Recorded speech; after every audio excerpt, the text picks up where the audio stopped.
నేను మీ కృష్ణవేణిస్ కిచెన్. ఈరోజు రెసిపీ వచ్చేసి ఆలూ పరాటా.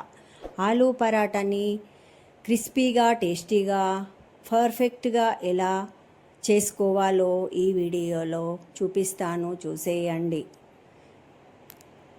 ముందుగా ఆలుగడ్డలు తీసుకోవాలి.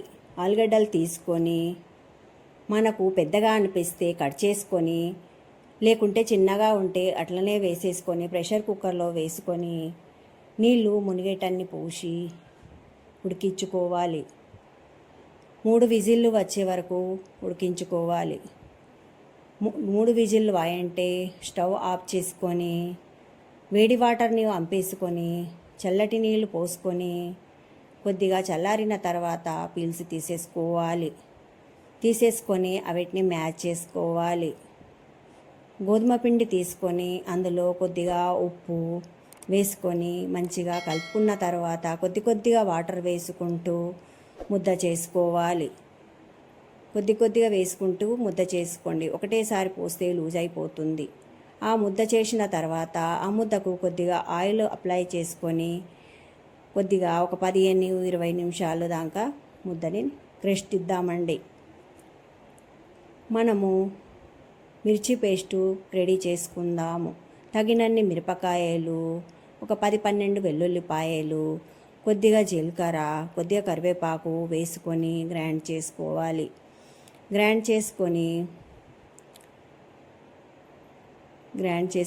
ఈ విధంగా రావాలి. చూడండి, ఇలా ఉండాలి. ఒక ఫ్రై ప్యాన్ తీసుకొని అందులో కొద్దిగా ఆయిల్ వేసుకొని, ఎక్కువ ఆయిల్ వద్దండి, కొద్దిగా అయితే సరిపోతుంది. మనం పట్టుకున్న పేస్ట్ని వేసుకొని కొద్దిగా ఫ్రై చేసుకొని ఇది ఆలుది వేసుకొని కొద్దిగా పసుపు, ఉప్పు, ధనియా పౌడర్ వేసుకొని కొద్దిగా ఫ్రై చేసుకుందాము. ఫ్రై చేసుకొని పక్కకు పెట్టుకోవాలి.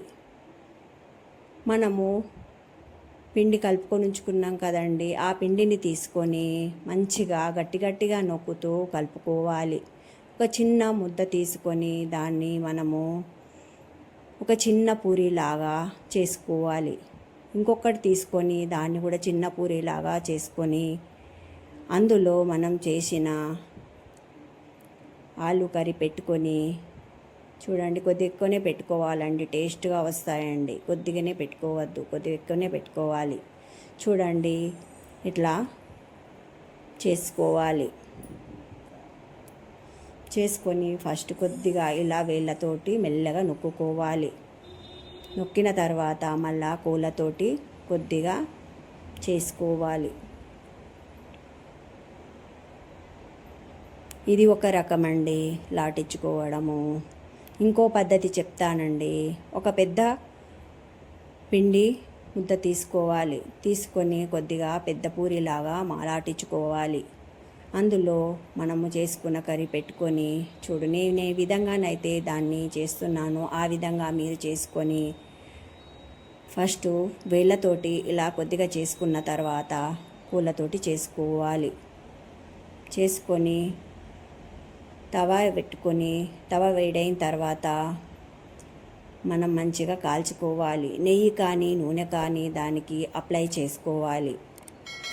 చేసుకొని మంచిగా కలర్ వచ్చిన తర్వాత తీసేసుకోవాలి.